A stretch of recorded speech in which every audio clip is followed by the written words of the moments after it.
You stopped buying expensive coffee at 20. Here's what happened by the time you turned 50. You are not going to hear this from your favorite coffee brand. You are not going to hear it from the app that gives you loyalty points every time you spend $6 on a drink you could have made at home. Because what I am about to show you is not complicated. It is just math, and the math is going to make you feel something. Let us start with a number, $6. That's the average price of a specialty coffee drink in the United States in 2024. A latte, a cold brew, a caramel macchiato with oat milk and an extra shot, $6. You buy one every morning, sometimes two. Not because you are reckless, not because you don't care about money, because $6 does not feel like a financial decision. It feels like breakfast. But here's the thing nobody tells you when you're 20 years old standing at a counter handing over your card. You are not spending $6. You are making a 30-year decision, and you don't even know it. Let's do the math together. $6 a day. That's $42 a week. $180 a month. $2,190 a year. Hold that number, $2,190. Now, what if instead of spending that money every year from the age of 20, you invested it?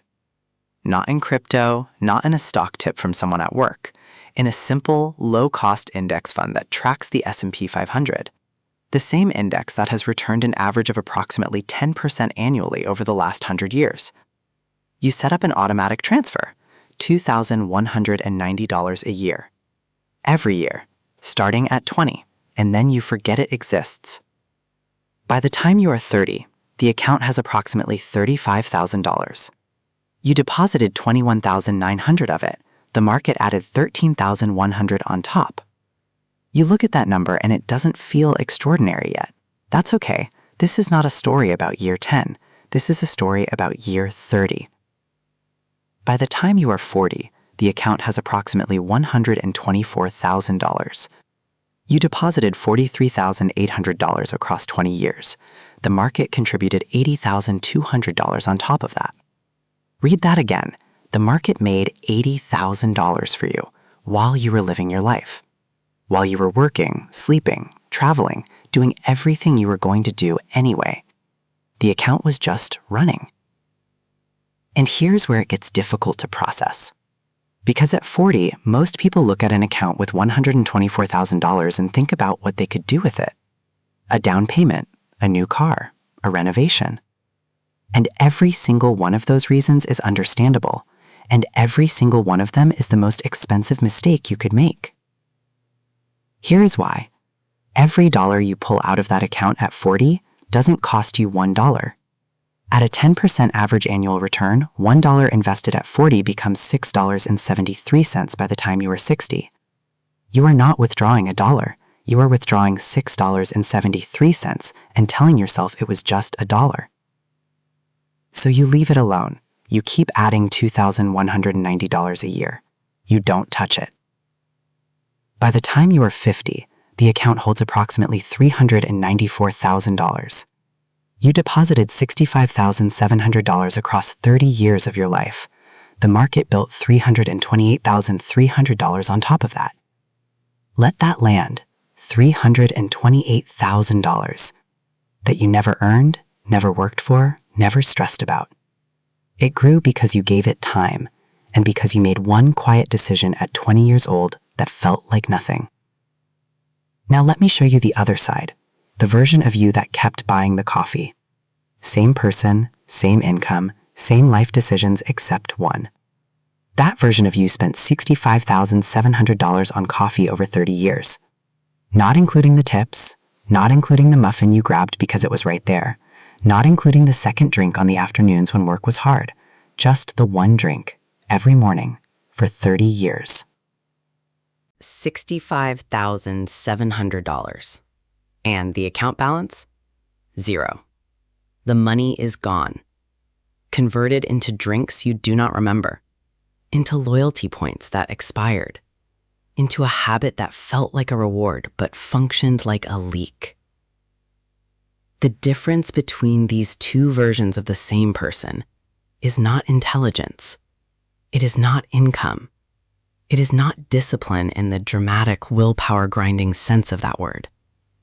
It is one automated transfer set up on a Tuesday afternoon at age 20, and the decision to never cancel it. Now, I want to talk about something that the financial content you have seen before probably skipped over, because the coffee is not actually the point. The coffee is a stand-in for every small, daily, invisible expense that does not feel like a choice because it has become a reflex. The coffee is the one we talk about because everyone knows what it costs and almost everyone buys it. But the real question is not about coffee. The real question is this: what is the $6 reflex in your life? For some people, it is the coffee. For some people, it is the delivery fee on the food order they placed because opening the fridge felt like too much. For some people, it is the streaming subscription they forgot to cancel 18 months ago. For some people, it is the gym membership they pay for and the gym they have not visited since February. It is never one thing. It is always a collection of small things that individually feel harmless and collectively represent the difference between $300,000 at 50 and nothing. Here is what I want you to do right now. Not tomorrow, not when your finances feel more stable, not after the next paycheck. Right now. Open your bank statement from last month. Find every transaction under $10. Add them up. I will wait. Whatever that number is, that is your $6 a day. That is the money that does not feel like it is doing anything. That is exactly the money that compounding needs to work. You do not have to eliminate all of it. You do not have to live like someone who has decided that enjoyment is a financial crime. But pick one. Pick the one that, if you are honest with yourself, you wouldn't miss. The one that is a reflex, not a reward. And redirect it, automatically, into an index fund. And then close the app. That's it. That's the entire strategy. It will not feel like anything in month 1. It will not feel like much in year 3. But at year 30, the math will say something that no amount of motivation could have said better. And you will trace it all the way back to a quiet Tuesday afternoon when you made a decision that felt too small to matter. It was not small. The coffee is $6. The decision is $394,000.